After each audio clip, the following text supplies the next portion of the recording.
Hello everyone.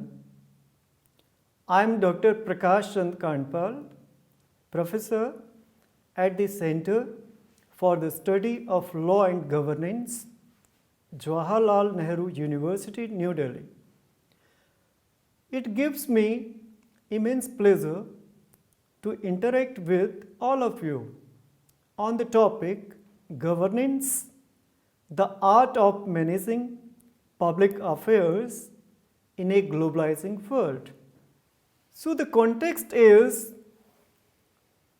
that in the post 1980s there was a dissatisfaction with the role of the state, and as a result it was seen that state has failed to address public problems as it was desired, expected in the first Minnebrook Conference, which was held in 1968 at Minnebrook, USA. In this conference, it was said that in order to make public administration more relevant, it should focus on values, relevance, equity, and change. It was in this background that the state was given a bigger role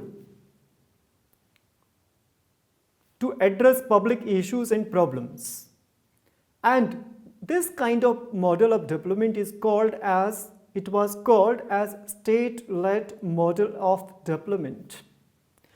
And in this state-led model of development, the role of bureaucracy became very, very important.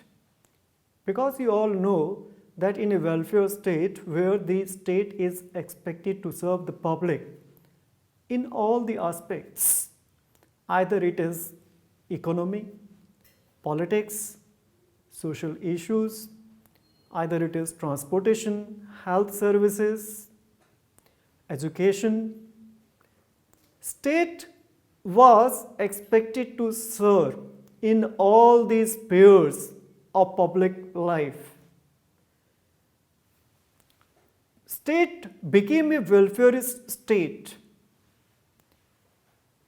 and bureaucracy was an instrument to serve, to implement the policies and decisions taken by the government. So this model which came into picture, which emerged in the post 1960s, was popularly called as a state-led, bureaucratic-led model of development. But it was very strange to see a number of issues and lacunas in the system. By the early 1970s or by the late 70s, it was seen that this state-led, bureaucratic-led model of development created a number of problems because of corruption, nepotism, red tapeism, and it was seen there was a big gap between the bureaucrats at the top and the common people at the bottom. So this dissatisfaction led to the emergence of a new model of development, which is called as the approach of governance or model of governance. Primarily, this governance approach can be seen as a neoliberal response to public needs and problems.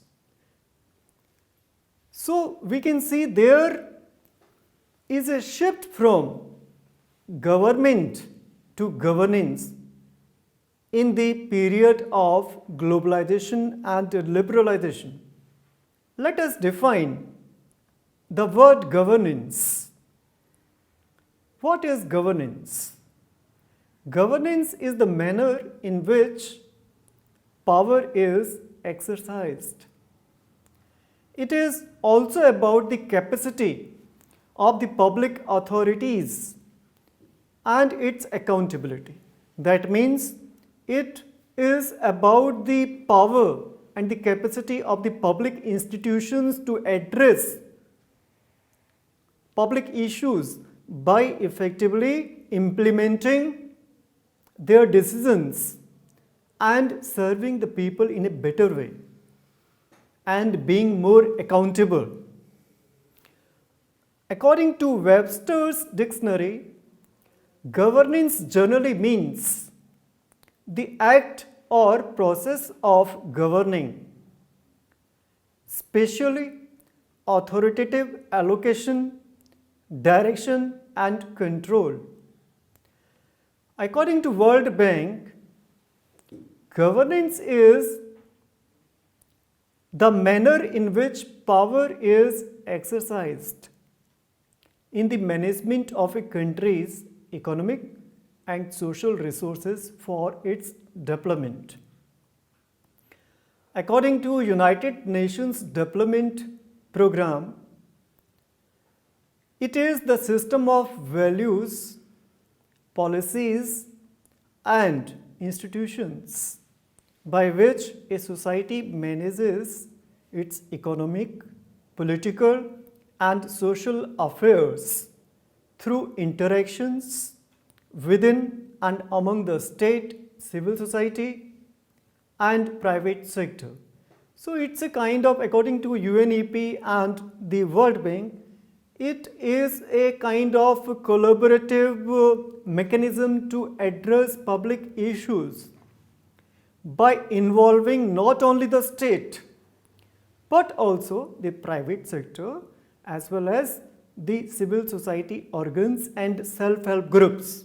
Governance is different from the word government. How it is different from government? Government, as we all know, is a structure, is a machinery to address public issues, whereas governance is linked with the process. Governance is a network-based process of exchange and negotiations where there are multiple partners. State, private sector and the civil society actors. So whereas the government is a machinery, a mechanism, institution, setup of institutions, legislature, executive, judiciary. On the other hand, governance is a process of involvement. It is a collaborative involvement of all the service providers to address public issues and problems. So governance is more dynamic as compared to the government, which talks about structures, institutions, machinery. Whereas governance is more about delivery of public services. It is more about implementation of governmental decisions. It is more about serving the people in a better way. Whereas government can be seen as a mechanism to serve the people. Governance is a process which tries to serve the people by making the bureaucracy and state more accountable. If we see the origin of the concept of governance, we can see that this word governance is a World Bank originated word. It was given for the first time by the World Bank in its report, World Bank report in the context of sub-Saharan African nations, The title of that report is Sub-Saharan Africa from Crisis to Sustainable Growth, a long-term perspective study which the World Bank published in 1989. In this report, World Bank was dissatisfied with the sub-Saharan African nations as they could not repay the loans which they took from the World Bank. The World Bank made a study how these sub-Saharan African nations, states could not repay their loans. In this seminal study, it was found that the factor which prohibited these nations from repaying their loans is their bad governance. What is this bad governance? World Bank says that bad governance is about corruption. Bad governance is about lack of official accountability, where the public officials are not accountable to the people. Nobody is going to stop their salaries, nobody is going to stop their promotions, and nobody is going to make them accountable. And there is lack of transparency. Nobody knows how much money is coming from which source and who is getting the benefit of the budget. Bad governance also means failure to respect rule of law.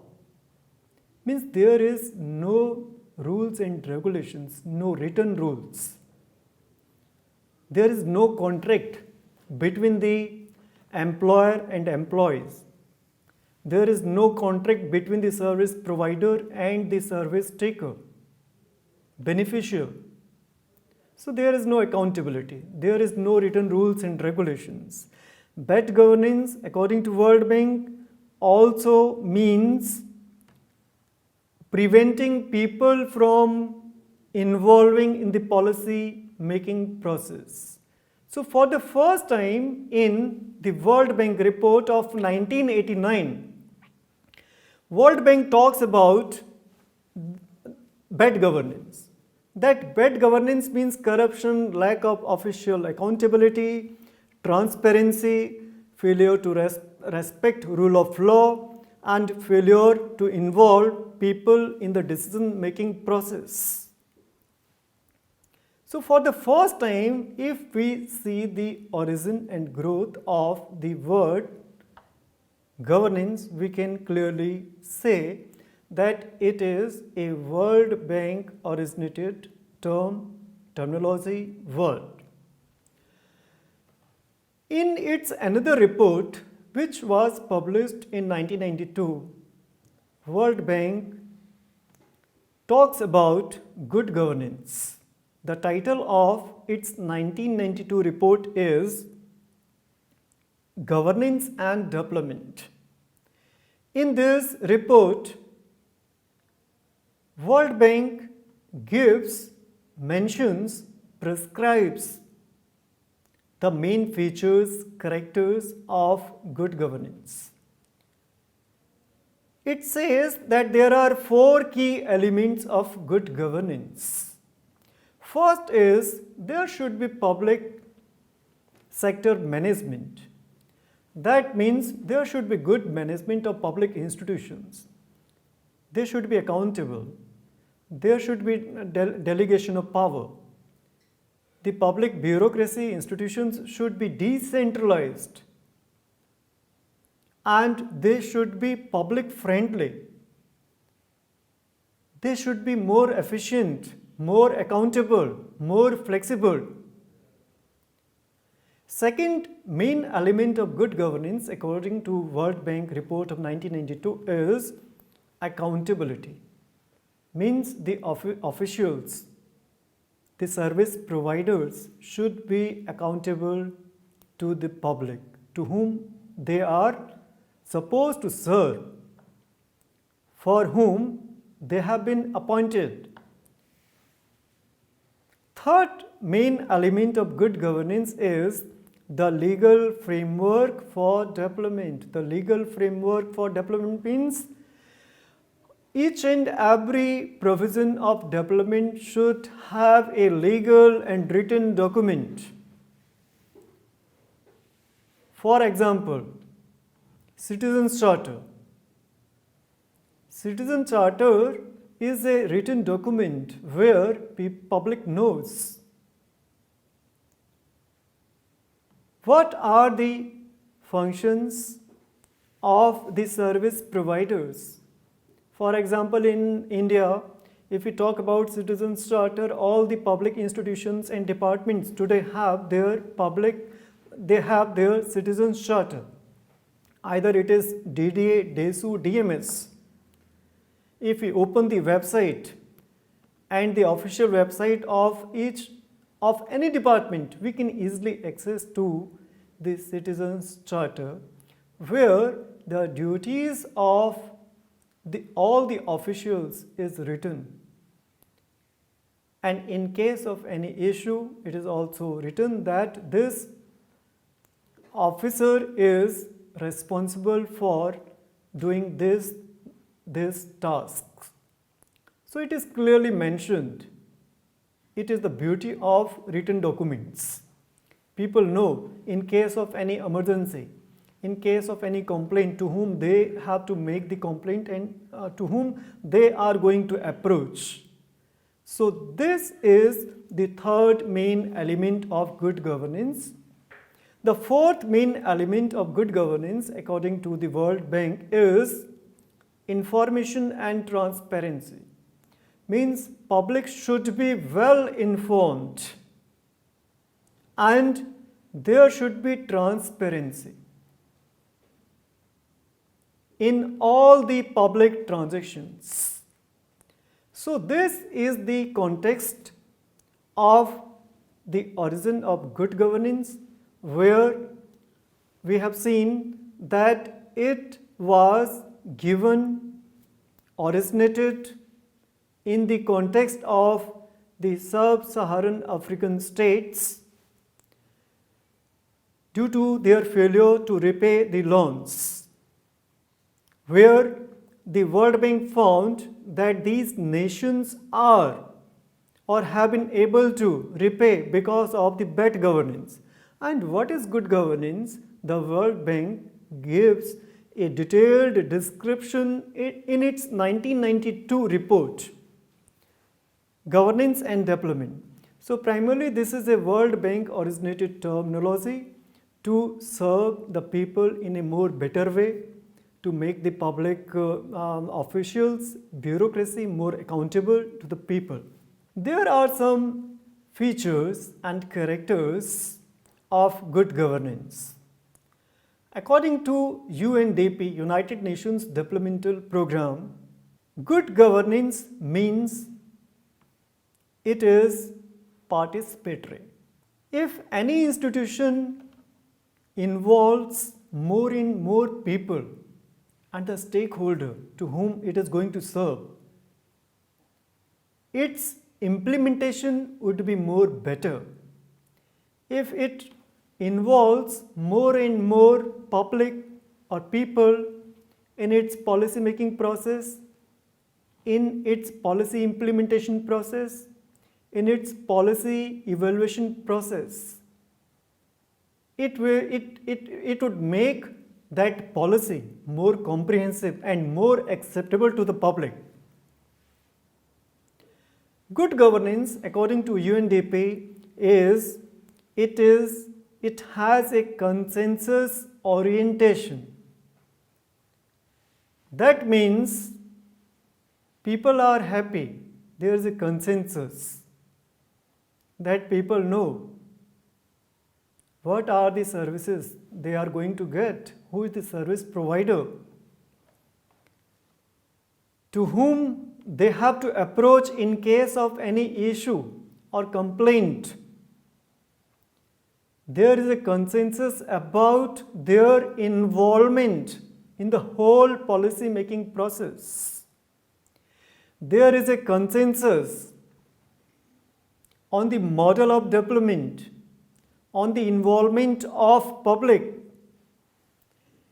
Another significant character of good governance is that in this model of development, the bureaucrats are more accountable. They are more accountable by internal as well as external controls, either by legislature, judiciary, and executive.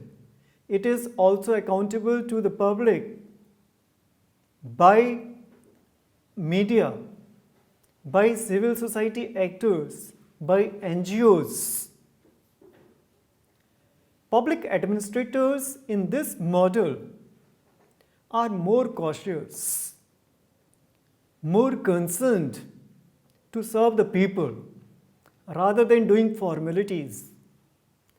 They are more concerned about delivery than following the process.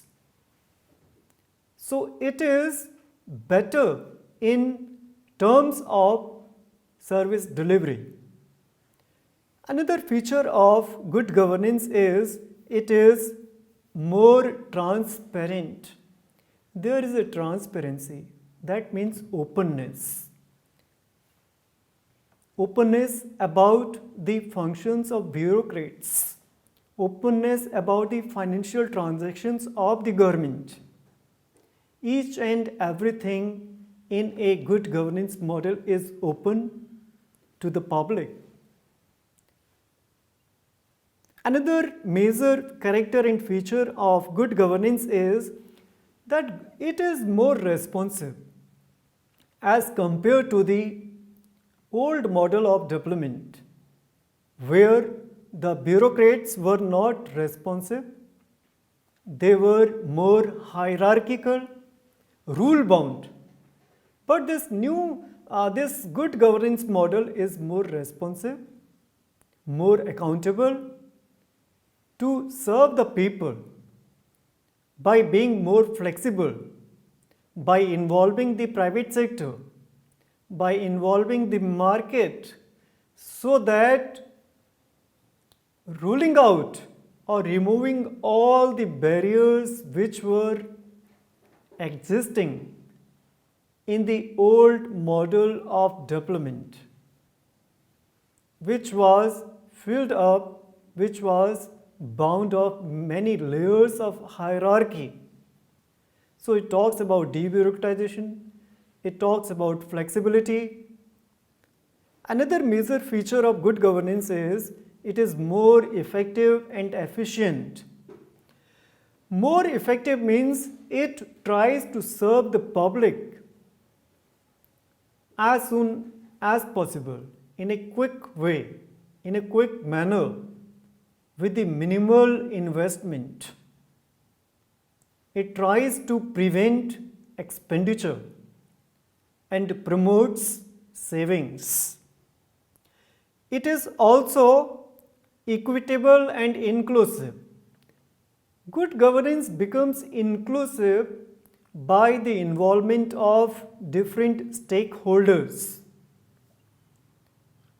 by the use of collaborative model of governance, where there is an involvement of government as well as the private sector and the civil society actors, which includes NGOs, civil society, which includes NGOs, self-help groups, resident welfare associations, peasant groups, women's groups, student unions. So it gives a chance to all the stakeholders, all the partners which are recipient of a particular policy.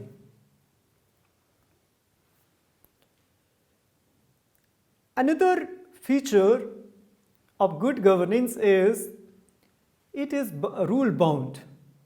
It believes in written rules and regulations.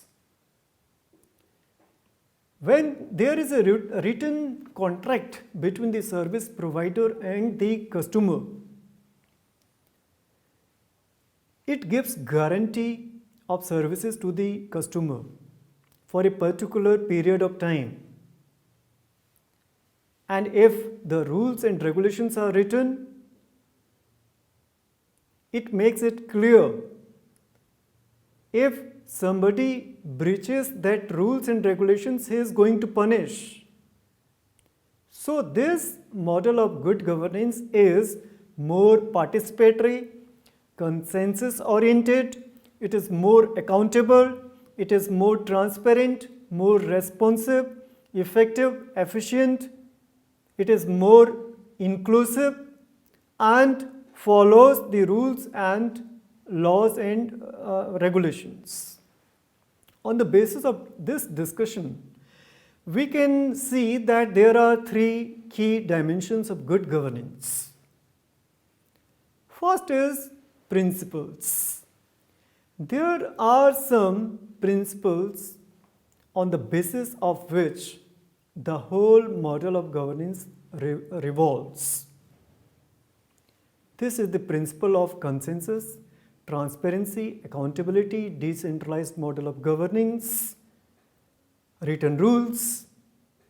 So it is based on some key principles, number one. Second is, good governance is about a process where more focus is on service delivery rather than following the procedure. So it is a process of collaboration between the government and private actors. It is a collaboration where there is an involvement of not only the government but also the private sector as well as a number of civil society organs.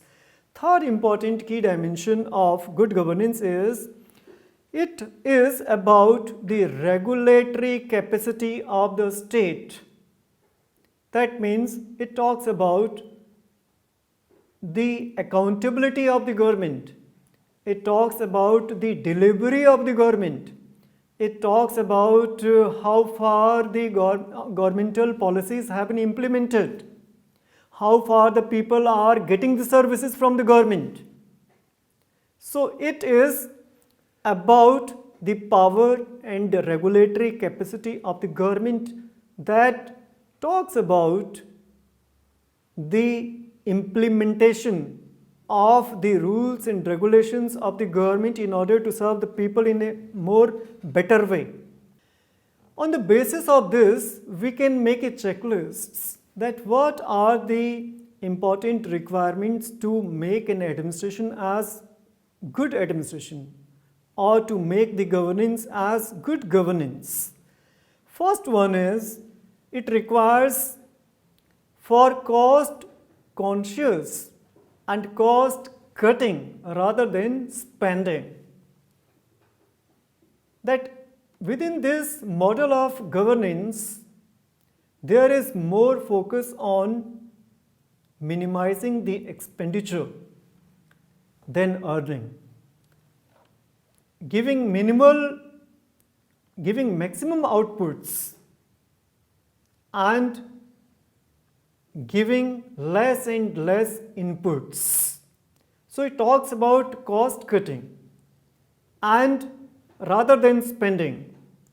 It is non-hierarchical system of administration where less and less hierarchies are there so that the public, the common people get the service more effectively, more efficiently in a minimal period of time.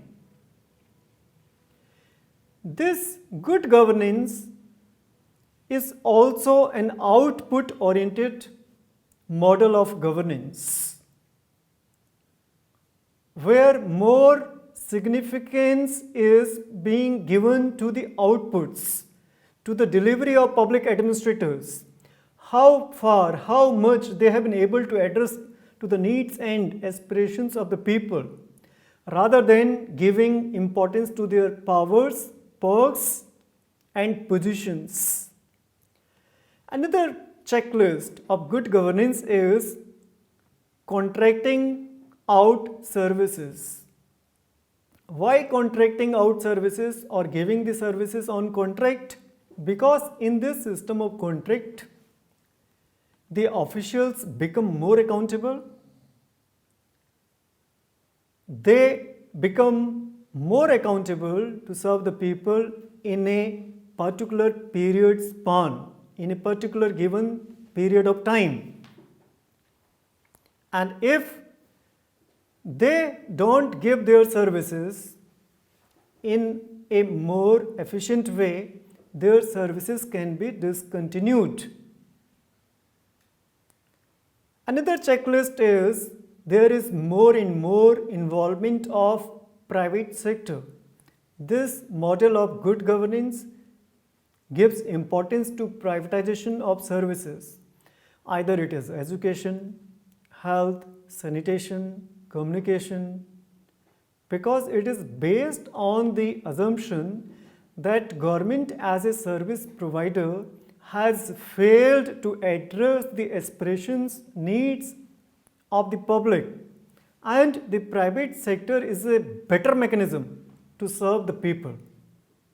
It is more flexible, it is more dynamic. There are less and less hierarchies. Though this is a dynamic model, this is a new approach to serve the people, it is not free from criticism. It is criticized on the basis of its Western origination. It is said that this is a Western approach.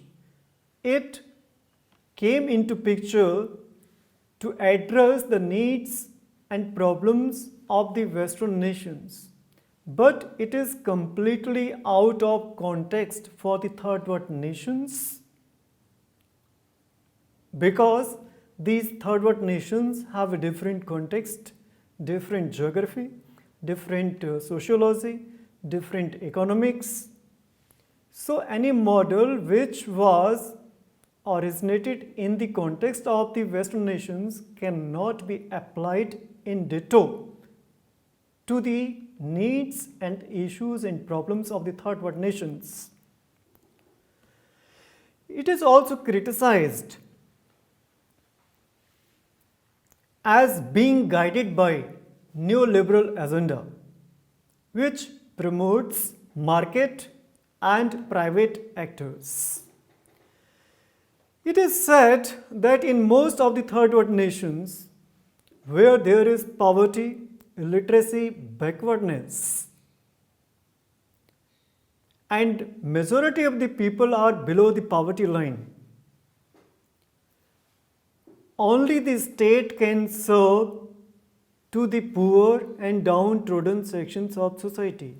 And this model of good governance, which promotes the private economy, which promotes the private actors, so it is impossible, and this model becomes irrelevant to the third world nations, because the private sector acts or works for profit making, not for public service, which was or which is the primary tasks of public administration.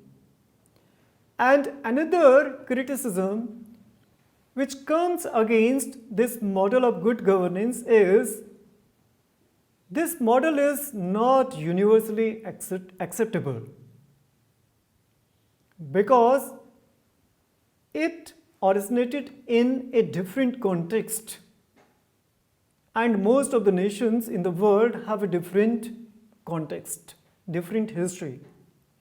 So this cannot be said as universally applicable, or it is rejected on the basis of its universal applicability.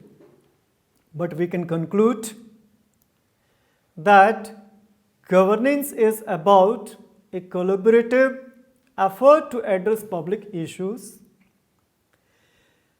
It is a World Bank originated concept, approach. It is a platform for interaction between the government and different stakeholders. It is primarily concerned with delivery of services by ensuring rule of law, participation, transparency, equity, efficiency and effectiveness, and by ensuring public bureaucracy accountable.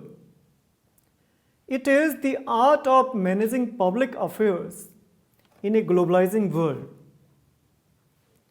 Finally, we can say, as far as its limitations are concerned, they can be rectified.